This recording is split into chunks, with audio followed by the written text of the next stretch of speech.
Muy buenos días. Bienvenidos a La Verdad de Miguel en Televisión. Quiero decirles que voy a conversar al final de este editorial que les voy a comentar. Voy a conversar con Rafael Marín. Una conversación bien interesante. Ya hemos debatido, en fin. Y ustedes van a ser testigos de muchas cosas ahora. El realismo mágico de la oposición venezolana. Necesariamente tenemos que meternos con la oposición. ¿Con qué nos podemos meter? El diagnóstico de su actuación no podía ser menos dramático. Empeñada como está en sobrevivir por encima de las profundas diferencias que en ella convergen. Paulatinamente ha sido envuelta por grupos y personas que carecen de arraigo popular, pero sí cuentan con una amplia cobertura mediática. Así nos encontramos con el Z3. ¿Qué es el Z3? Es una cofradía conformada por Rafael Poleo, Miguel Enrique Otero y Alberto Federico Rabel, entre otros. Todos ellos actuando desde el exterior. Deciden quiénes de los dirigentes de la MUD pueden aparecer en los medios. El censurado más reciente fue Timoteo Zambrano, rechazado por los más radicales a través de las redes sociales. El diputado de Un Nuevo Tiempo fue marcado primero por Miguel Enrique Otero, quien ha decretado su muerte moral, arreciando ahora desde su pronunciamiento, cuestionando la posición de algunos miembros de Mercosur frente a Venezuela. No obstante, si a ver vamos, los desmedidos embates contra Zambrano se iniciaron cuando Otero, considerando caído a Maduro, se dio la tarea de visitar distintos países del mundo, buscando apoyos para un eventual nuevo gobierno. La antipatía de Miguel Enrique Otero hacia Timoteo Zambrano ha sido persistente desde entonces.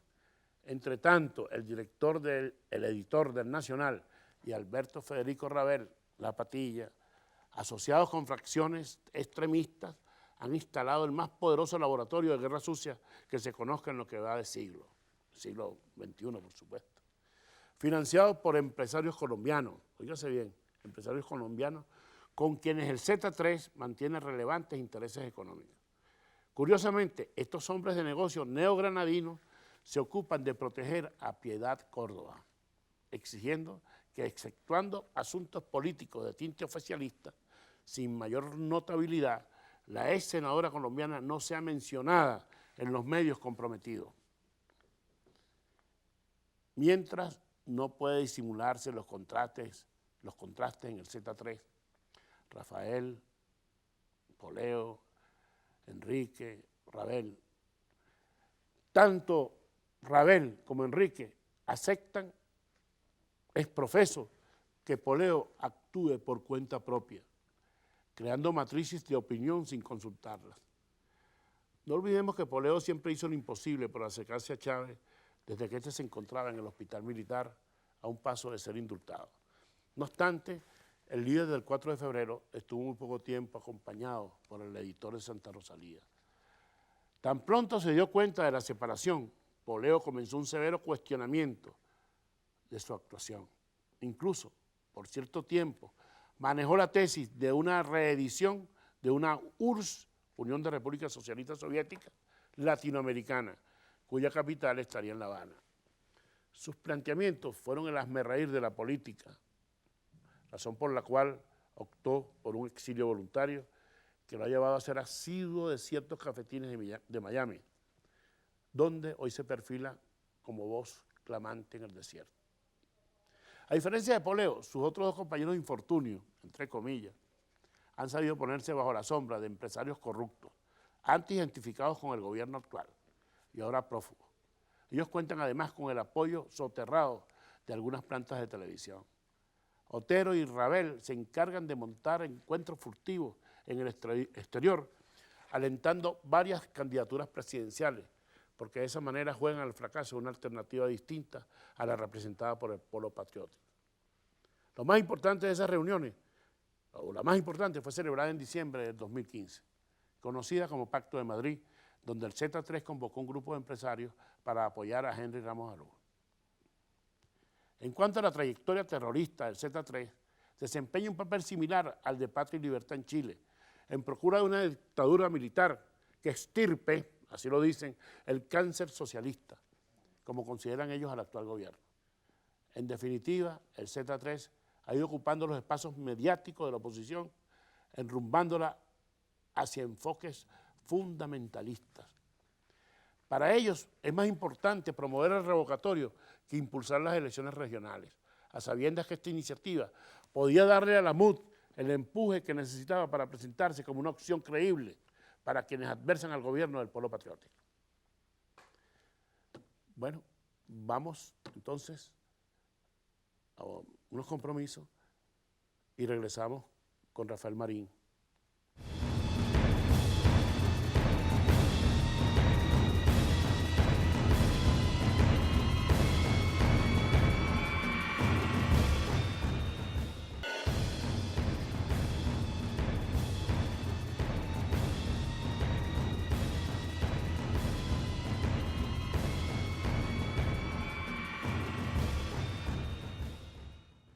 Tal como les dije, continuando las verdades de Miguel en Televisión, hoy estamos o vamos a conversar con Rafael Marín, dirigente político, es militante de la cúpula de Acción Democrática y otras. Rafael, bienvenido. Gracias, Miguel, muy amable. Sí, ¿qué te parece, Rafael? Bueno, es que nosotros habíamos empezado este programa ya en el interín, sin darnos cuenta, estábamos agotando los temas. Estábamos hablando del revocatorio y tú dijiste una cosa bien interesante. Algunas las comparto, otras no, pero ¿por qué no dejamos de ser menos egoístas y le decimos a nuestra audiencia qué piensas tú sobre el referéndum revocatorio? ¿Va o no va? Bueno, es evidente que con la decisión que acaba de asumir el Consejo Nacional Electoral, la cual era absolutamente previsible, es evidente que no hay ninguna posibilidad de que el referéndum revocatorio se ejecute durante este año 2016. Si la recolección de firmas va a ser para los días 25, 26 y 27 de octubre, y hay un lapso luego, que no es un término, por cierto, es un lapso de 90 días para que la directiva o el CNE revise técnicamente la calidad de las firmas, etcétera, etcétera, etcétera. Te están postergando, te están mandando al revocatorio para finales del primer trimestre del año que viene, del 2017. Momento en el cual, desde el punto de vista constitucional, no tendría los mismos efectos que tendría el revocatorio si se ejecuta durante el año 2016. Saldría Maduro, que por cierto, de esas cosas inentendibles, ¿no?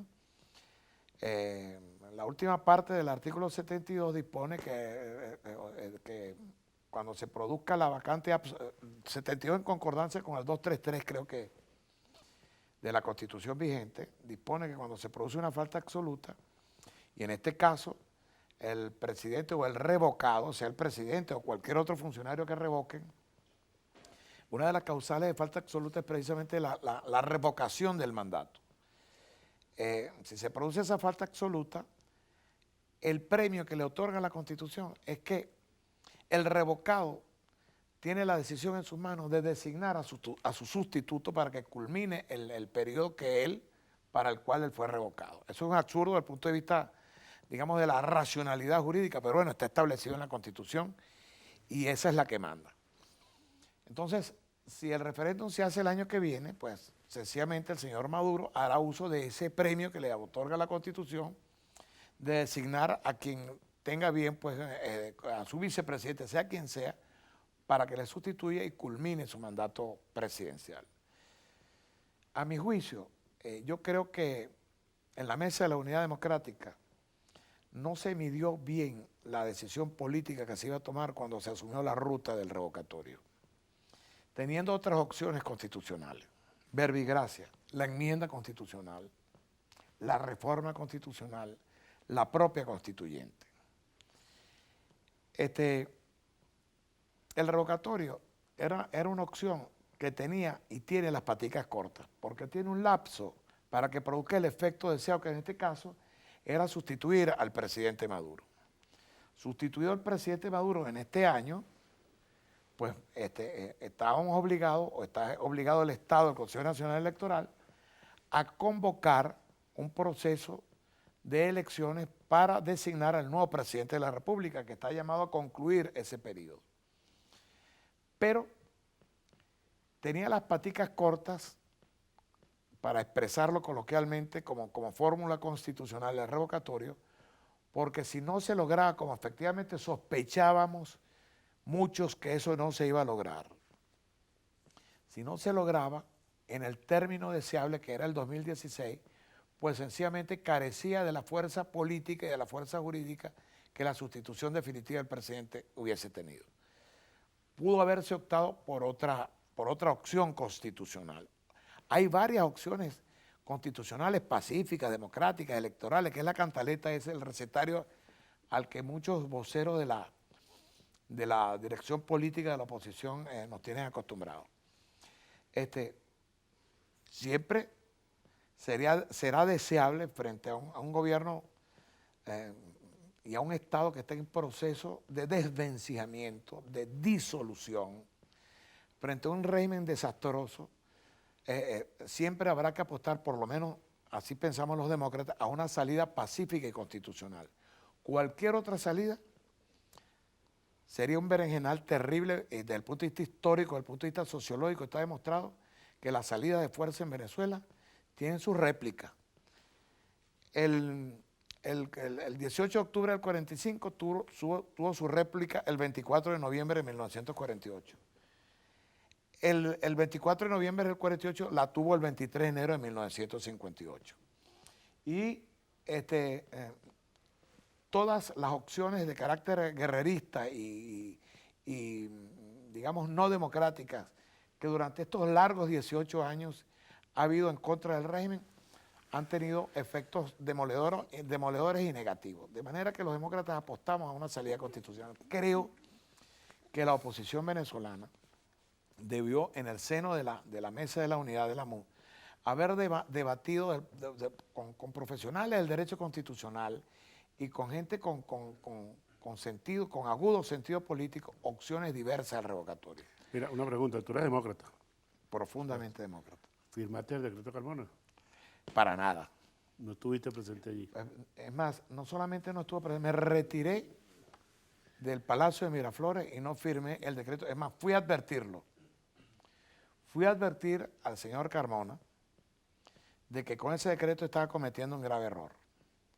Un grave error porque violentaba la Constitución vigente, que era la del 99. Nos gustara o no nos gustara. A mí, por ejemplo, la Constitución del 99 no me gusta. Tengo serias observaciones que hacerle. Pero era lo que había y era nuestra carta fundamental. Violentaba sin necesidad toda la estructura jurídico-política del Estado. Sí, pero él sin el decreto. Y, ya él como persona, ya estaba violentando. Pero totalmente, claro, pero sí. es que además lo hizo sin necesidad. Por ejemplo, yo fui portavoz de 2 mensajes, lo voy a revelar por primera vez en tu programa. Yo en ese momento era el secretario general de Acción Democrática. Yo recibí una llamada de un amigo de la embajada cubana que me proponía que pusieran a Hugo Chávez en la horchila y que le permitieran a un avión de Cubana de Aviación llevárselo a La Habana. Cuando me dijeron eso, mira, yo no puedo darte ninguna garantía porque yo no sé ni dónde está ese señor. Sé que está detenido, está preso, etcétera, pero no puedo darte ninguna garantía. Pero como abogado, se me prendió el bombillo de inmediato y pensé, bueno, aquí se produce, si esto llegara a ocurrir, se produce el supuesto del vacío de poder. Acto seguido, el señor Henry Ramos, que en ese momento era el presidente de AD, me llamó para contarme que William Lara, presidente de la Asamblea Nacional en ese momento, estaba dispuesto a juramentar al señor Carmona como presidente de la República bajo varias condiciones. Una, que se respetara la legalidad del MBR, no se había constituido todavía como Partido Socialista Unido de Venezuela, que le respetaran el funcionamiento de la fracción parlamentaria del MBR, que no se ilegalizara ese partido, etcétera. Condiciones mínimas que a mi juicio y a juicio de Henry Ramos eran absolutamente satisfactorias en ese momento y salíamos de la crisis. Eso se lo expliqué yo al señor Carmona.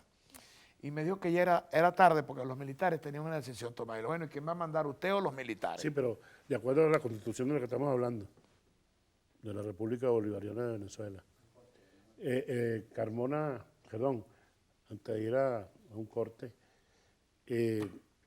William Lara estaba... Anuente a juramentar a Carmona. ¿Por qué tiene que juramentar a Carmona a cuenta de que la Constitución dice eso? Porque, Vamos y regresamos.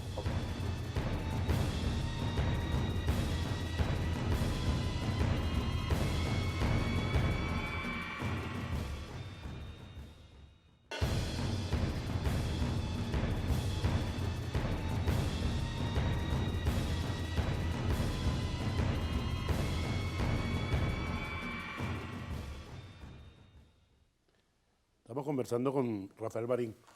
El tema, Rafael, es interesante, porque por allí puede haber más de un Carmona agazapado. Debe existir. Sí. En el propio PSUV debe Sobre haber. todo porque se hace mucho hincapié en los últimos tiempos. Se ha ido creando como una matriz de opinión de que estamos hacia una transición. ¿Transición de qué? Entonces dicen transición hacia la democracia. Bueno, que estamos en dictadura. Vamos a ser claros. Que el gobierno sea malo no significa que sea una dictadura. Que sea un gobierno incompetente, etcétera, etcétera, etcétera. No estamos en una dictadura. Porque en una dictadura nos traíamos nosotros aquí sentados, hablando mal del gobierno, pues salimos allá a la puerta y nos está esperando los servicios de inteligencia. Entonces no podemos hablar de transición a la democracia. Que queremos sustituir a este gobierno es otra cosa. Queremos, bueno, yo te estoy hablando como periodista. Yo no puedo tomar partido, no puedo decir queremos. Para que quede claro, por ahí empiezan los detractores a escribir cosas que no son. Entonces, tú estás diciendo, o dijiste, que como una primicia, vamos a decir como lo usamos en lenguaje periodístico, como un tubazo, de que William Lara estaba dispuesto a juramentar a Carmona. Yo te decía si eso era posible, y tú me decías que sí. Explícanos un poquito, breve, conciso, ¿por qué? La Constitución del 99, a diferencia de la del 61, no tiene un claro orden de suceder establecido. Se supone que las ausencias transitorias del presidente de la República las suple el vicepresidente. En ese momento el vicepresidente de la República era Diosdado Cabello y no sabemos dónde estaba. Lo cierto es que apareció el día que apareció Chávez, creo que estaba escondido, bien escondido, por cierto. Protegiéndose. Ah, bueno, seguramente. Y debía entonces, se suponía que quedaban en un orden formal de suceder William Lara como presidente de la Asamblea Nacional y o el presidente del Tribunal Supremo de Justicia, que en ese momento era el señor aquel Maracucho Rincón. Sí. Bueno, el señor Rincón salió corriendo para el Zulia, se fue con su señora, vivía por cierto ahí en la casa donde vivían los vicepresidentes. Y William Lara estaba dispuesto, a las condiciones que ya te expliqué, a juramentar al señor Carmona. Y ya estaban de acuerdo todos los diputados, o una buena parte de los diputados del MBR, a hacer quórum con los representantes de la oposición para permitir que eso ocurriera. Era de alguna manera, una forma de permitir una transición pacífica, visto que Hugo Chávez ya estaba fuera del poder. Tú puedes dar toda una discusión de carácter constitucional acerca de si el procedimiento es o no constitucional, pero en todo caso era menos inconveniente eso que la decisión que asumió definitivamente el señor Carmona de autojuramentarse y de tirar aquel decreto nefasto que le valió debut y despedida, pues porque ese decreto a las 72 horas permitió el retorno de Chávez y del chavismo al poder. Pero en todo caso, yo creo que una situación de esa naturaleza es indeseable. Sin embargo, Miguel, estoy convencido de que el gobierno está estirando de tal manera la cuerda, está estirando de tal manera la liguita, que podría conducirnos a situaciones de conflicto social, de consecuencias y de repercusiones impensables. Porque si tú cierras todas las vías democráticas de participación, si reventaste el revocatorio por la utilización abusiva de ese recurso que forma parte de la directiva del Consejo Nacional Electoral, si cierra otras alternativas de carácter constitucional, van a sobrar los que digan que está ya de hecho y de derecho activado el artículo 350 de la Constitución, que es el derecho a la violencia constitucionalizado. Y eso, a mi juicio, es altamente peligroso, porque sabemos cuándo comienzan esos eventos de carácter social y de carácter político, pero no cuándo ni cómo terminan. El gobierno está jugando con fuego sin darse cuenta. Podría estar conduciendo al país a una salida de fuerza, a una salida violenta, absolutamente indeseable y contraria a la posibilidad de que se produzca un cambio pacífico y democrático en el país. En cuanto a lo de las transiciones, yo creo que los venezolanos, chicos, la clase política venezolana tiene el grave problema de poner de moda algunos términos, ¿no? Eso de la transición fue puesto de moda por algunos dirigentes políticos, que particularmente ellos tienen un interés importante en ser ellos los que personalicen, los que encarnen, los que encabecen esa supuesta transición. Yo en lo que no estoy de acuerdo contigo es en la tipificación del gobierno. Yo sí creo que estamos frente a un gobierno totalitario, terriblemente autoritario, y que se da el lujo, en virtud del cúmulo de poder político y económico que ha concentrado en sus manos, de manejar en términos constitucionales una dirección autoritaria del gobierno. Porque es verdad que tú y yo estamos hablando aquí, y es verdad que hay la posibilidad de ir a eventos de carácter electoral, pero todo bajo un conjunto de restricciones y de condicionamientos típicos de la dictadura. Nadie puede decirme que en Venezuela hay libertad de expresión. Nadie puede decirme que en Venezuela no hay censura y autocensura. Nadie puede decirme que en Venezuela no hay una persecución sistemática contra los medios de comunicación social que pretenden ser independientes. Nadie puede decirme que en Venezuela no hay una manipulación monopólica de la totalidad del poder público. Esas son características propias. Mira, lo que pasa es que hay una gran discusión mundial acerca de lo que es la modernidad. Estamos en un régimen autoritario posmoderno. Okay, pero posmoderno que no puede. Tú has dicho, nadie puede decirme que hay libertad de expresión. Pobrecitos los medios aquí en Venezuela. ¿Qué cosas no dicen los medios de Venezuela del gobierno? Nadie lo censura. Yo, como te voy a decir, como medio, yo no he contado con el afecto del gobierno. En todo caso, porque si hubiera sido, nosotros dispusiéramos de papel y toda una serie de cosas. Pero yo te puedo decir que sí hay libertad de expresión. Es más que libertad de expresión. Hay restricciones a la libertad de expresión. Tú ves las barbaridades que dicen colegas nuestros en los periódicos, por ejemplo, como El Nacional, o lo que dice Poleo. ¿Qué cosa no dice Poleo? Claro, desde lejos, no lo dice aquí. Entonces, no hay que... Esto me puede costar a mí que la gente esté diciendo que estoy defendiendo al gobierno. No estoy defendiendo ningún gobierno. Tú tienes un punto de vista y yo tengo otro punto de vista. Y se respetan los puntos de vista. Yo tengo otro punto de vista. Yo, por ejemplo, yo podría calificar esto de un régimen autoritario posmoderno. Esta no es un régimen autoritario, bueno, sin embargo, cada día más represivo, cada día más violento, porque el tema del hambre, de la miseria, de la falta, del derrumbamiento del sistema de protección social en el país, so pretexto de una supuesta guerra económica, es violencia sistemática contra el ser humano, contra la calidad de vida, contra la vida del ser humano. Este gobierno tiene controles superiores a las dictaduras tradicionales latinoamericanas. Por ejemplo, este gobierno ha controlado la totalidad del aparato productivo del Estado, como tiene que ser, pero también le ha metido la mano en el bolsillo al sector privado. Quebró la producción privada en Venezuela, liquidó el aparato productivo privado. Ahora vienen a descubrir post-mortem que el régimen rentístico, que el modelo rentístico se murió en Venezuela. Lo descubrieron tarde. Eso lo sabemos de hace muchos años y que había que sustituirlo. Pero ellos fueron los usufructuarios hasta hace poco de una renta petrolera brutal que malbarataron y sustrajeron del erario público nacional.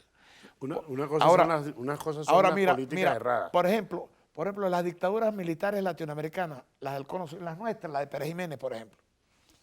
Yo soy hijo de un exilado, de un preso político. Yo vi cuando allanaban mi casa, etcétera, etcétera. Pero en función de sus intereses, esos tipos permitían que el sector privado actuara por la libre. Estos señores asumieron la totalidad del aparato productivo del país y lo quebraron. Y lo quebraron. En ese orden de ideas, este régimen es más autoritario que todas esas dictaduras del Cono Sur.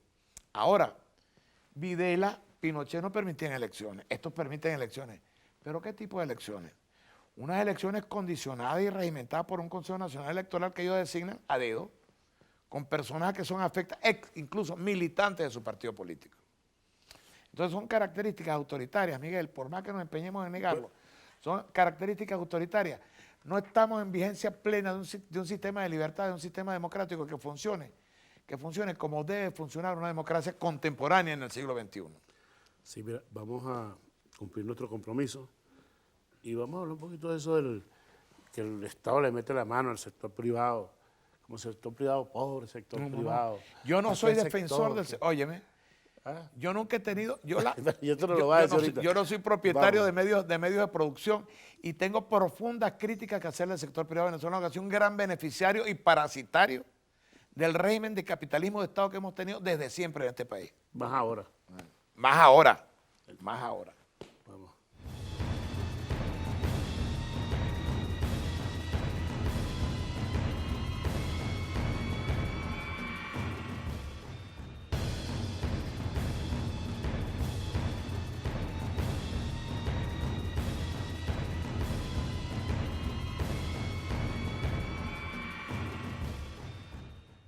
Seguimos con la discusión de si un gobierno autoritario o no autoritario. Porque eso define muchas veces cuál va a ser el futuro de Venezuela próximo. ¿Qué va a pasar en Venezuela? Tú hablas de, puede haber un estallido social, que el gobierno está conduciendo, está estirando la cuerda, etcétera, etcétera, etcétera. Dijiste una cosa en el interín, que yo te ponía el ejemplo de Betancur y tú decías que el gobierno de Betancur lo hizo para defenderse. Bueno, todo gobierno tiene derecho a defenderse. ¿Este no se defiende entonces?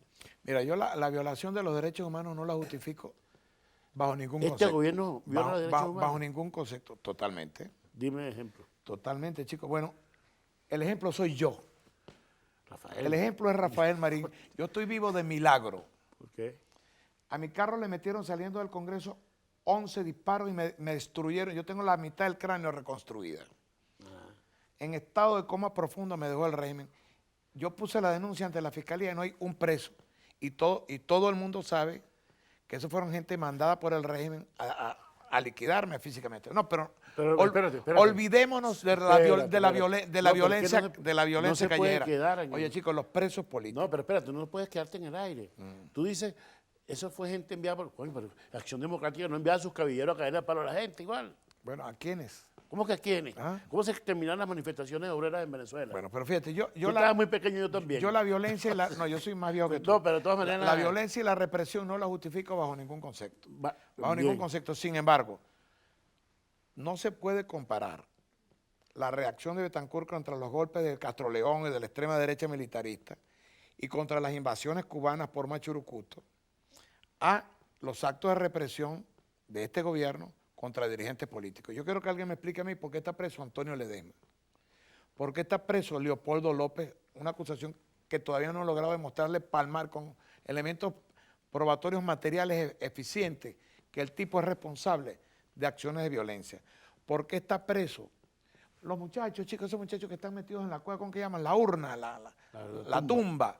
Ese poco muchachos estudiantes que salieron a manifestar en febrero del año antepasado, tienen 2 años presos y van a seguir presos. Eso no es represión, eso no es violatorio de los derechos humanos. ¿Eso acaso no constituye una política represiva injustificable?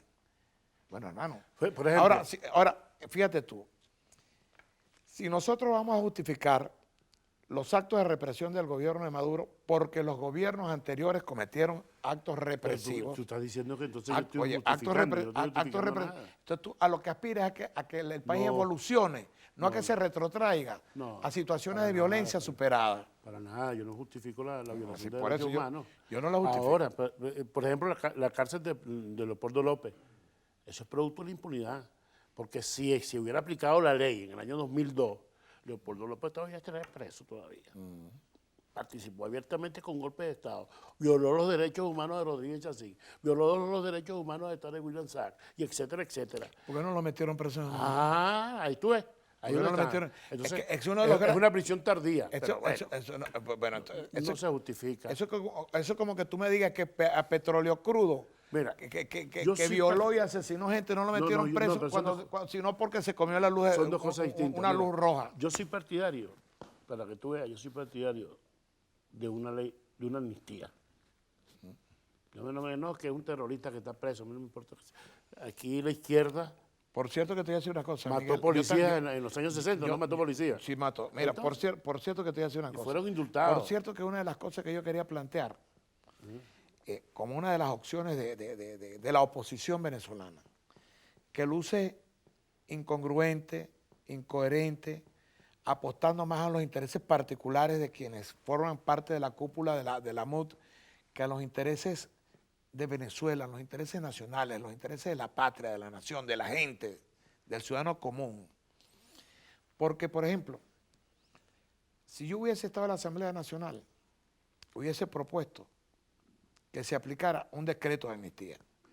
Una de las facultades privativas del Poder Legislativo Nacional, conforme lo establece el texto constitucional, es promover decretos de amnistía. Claro.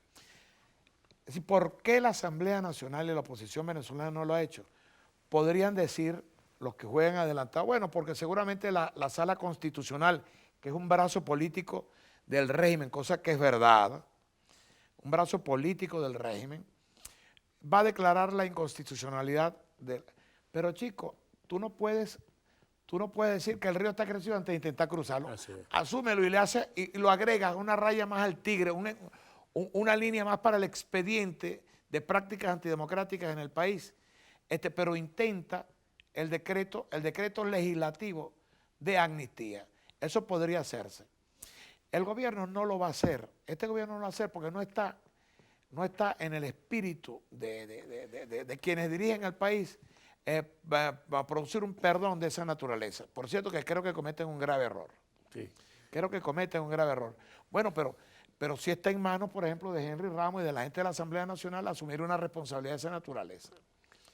Debería. Digo yo, aquí está en la Constitución. Él Mira, es responsable, estos dirigentes, a la hora de enviar muchachos a la calle, el carne de cañón, deberían de responder por ello.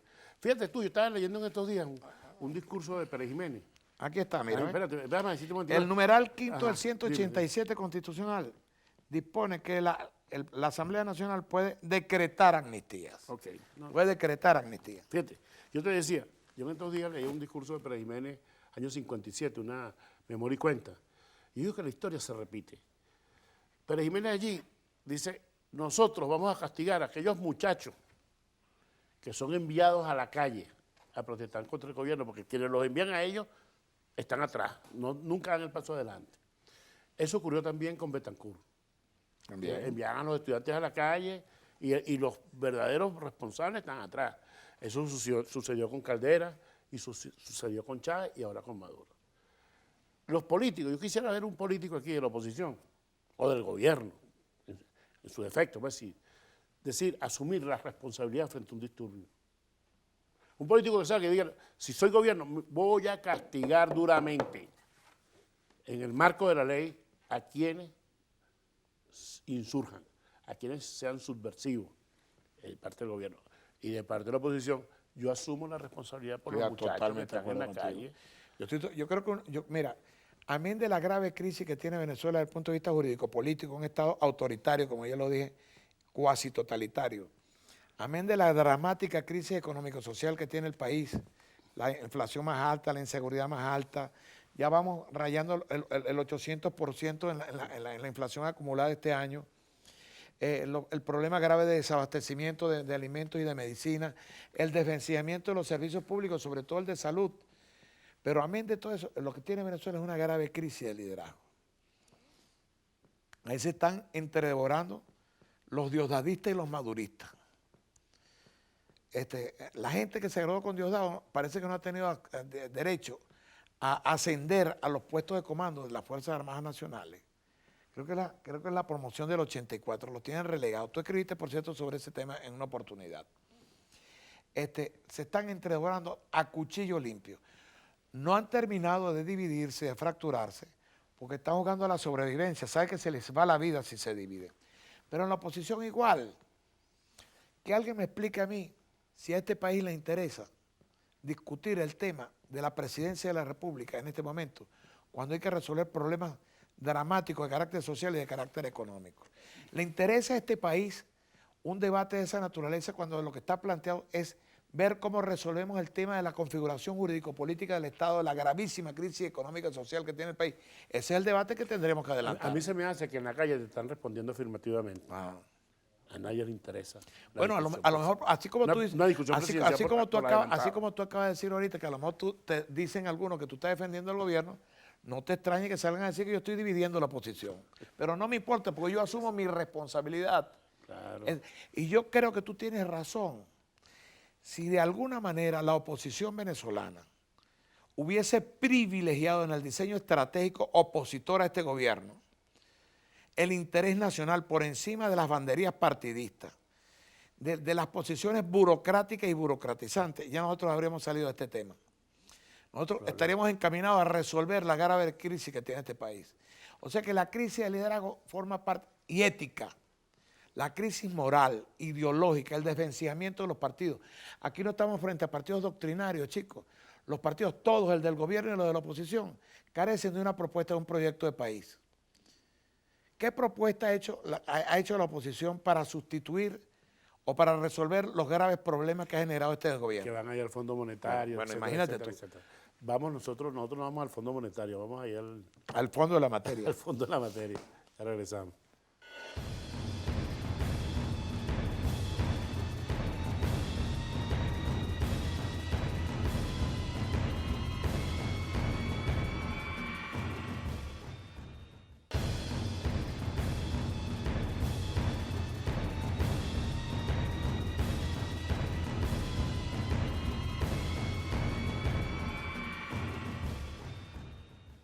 Rafael, tú nos decías que son dramáticas las últimas decisiones del CNE. Así es. Coméntalas. Bueno, mira, la decisión que acaba de asumir el CNE es absolutamente inconstitucional. Más allá de las observaciones que uno tenga frente a la figura del revocatorio, que yo creo que hay que plantear otras alternativas constitucionales para salir de este gobierno. La única circunscripción en la que se eligió a Maduro se llama Venezuela. Concurrieron a ese proceso 17, 18 millones de electores, ahora son 19 y pico los que hay en el país. Estos señores inventaron 23 circunscripciones para la recolección del 20% de la firma. Supónganse ustedes que en Tucupita, en el estado del Tamacuro, no se recoja el 20% de la firma, sino el 19.5% de la firma. Ese punto porcentual absolutamente ínfimo bastaría para que el CNE ilegalizara o no permitiera la realización del referéndum revocatorio en virtud de que no se recogió el 20% en una circunscripción electoral, en un estado de la República. Eso es como que alguien me dijera a mí que para elegir al presidente de la República se requeriría que ganara todos los estados de la República. Si Maduro pierde, por ejemplo, o perdió un estado de la República, no obtuvo la mayoría ahí, entonces, de acuerdo a ese criterio, si tú lo aplicas, dijera Cantinflas, a la vis conversa, lo aplicas para atrás, entonces el presidente de la República tendría que ganar en todas las circunscripciones electorales del país, porque si para revocarlo tú requieres el 20% en todas las circunscripciones, en todos los estados de la República, para ser electo, entonces tú tendrías que haber sido electo con mayoría en todos los estados de la República. Es absurdo, es inconstitucional. Eso, por ejemplo, es una actitud profundamente antidemocrática que obstruye, que obtura, que adica un canal de participación establecido para el ejercicio libérrimo de la democracia y del sufragio en la Constitución de la República. Entonces, un órgano administrativo, que es un órgano que está creado precisamente para facilitar y para promover las elecciones, se convierte en un obturador, en un dique de contención de mecanismos de libre participación ciudadana. Eso crea una situación sumamente grave. Obviamente, si tú intentas demandar la inconstitucionalidad de una decisión de esa naturaleza, a todas luces violatoria del texto constitucional, ¿a dónde vas a recurrir? Al Tribunal Supremo y a la Sala Constitucional del TCJ, que como ya dije antes, es el brazo armado, es el bufete, como dice Henry Ramos, del gobierno nacional. Ahora, ¿ante quién vas a recurrir? Son hechos violatorios que van configurando un expediente de prácticas terriblemente antidemocráticas, que van desdibujando las características democráticas de un régimen que podría haberse dado. Fíjate tú, por ejemplo, ¿qué ocurriría si Maduro reconoce que él tiene el rechazo de más del 80% del país? Y que para viabilizar las cosas y la salida, él facilita el revocatorio o cualquier otra salida constitucional. Bueno, chicos, aquí podría haber ocurrido como ocurrió en Nicaragua. Por ejemplo, los sandinistas perdieron con la señora Chamorro el poder. Claro. Y 5 años después estaban de vuelta. 10 años después. 10 años después, pero le vendieron al mundo entero que decían que ellos eran unos comunistas, que venían de la guerrilla, etcétera, que no, que ellos eran unos practicantes de la vía democrática, que habían permitido que se instalara un gobierno diverso ideológicamente al de ellos en el ejercicio del poder. Retornaron y ahí está atornillado Ortega todavía en el poder. Bueno, frente a la crisis que vive el país, por ejemplo, frente al modelo que tiene el gobierno, la falta de oferta de un modelo sustitutivo del Estado autoritario y del control monopólico del aparato económico, podría hacernos prever que cualquier salida distinta al chavismo-madurismo podría crear, por la incoherencia y por la falta de una visión de construcción de un régimen distinto, podría crear la posibilidad que esos señores regresaran al poder. Vamos a crearle urticaria a cierta gente. ¿Dónde sacas tú eso de que 80% no queda Maduro? Bueno, dame los números, 80%. Las encuestas que yo veo. ¿Cuáles encuestas? Las encuestas, las que yo veo, las que hay en el país. Pero ¿cuáles son las encuestas? Dime. Yo no he visto la primera. ¿Cuál dato tienes tú? Yo soy amante de las encuestas. Pero no llega al 80%. Bueno, por supuesto que hay un rechazo. Ya cuando hay un 55, 60% de la población que rechaza, 70%, vamos, exagerado, ya es suficiente. Pero por Dios, chicos. Pero, ¿por qué tenemos que hablar de aquí hablamos muy fácil de cifras, ¿vale? Una manifestación de 1 millón de personas. Bueno, data el 1 de análisis, septiembre. las encuestas que yo conozco, pues. Las encuestas que yo conozco dicen que Maduro tiene un rechazo superior al 80%.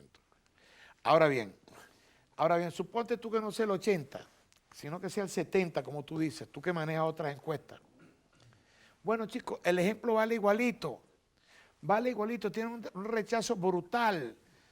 Brutal. Tú fracasaste como presidente de la República. Sí, está bien, pero este es un gobierno que fracasó. Bueno, y si no, la encuesta del día a día, hermano. La encuesta, la que tú haces en la calle, Miguel, porque tú eres un ciudadano, tú andas por la calle. Claro. Bueno, yo antes de llegar aquí acabo de ver 20 colas antes de llegar aquí, la gente para comprar. ¿Tú crees que esa gente está contenta? Yo, por ejemplo, tengo mi carro malo y he tenido que agarrar desde Oripoto, donde vivo, hasta las Mercedes un autobús.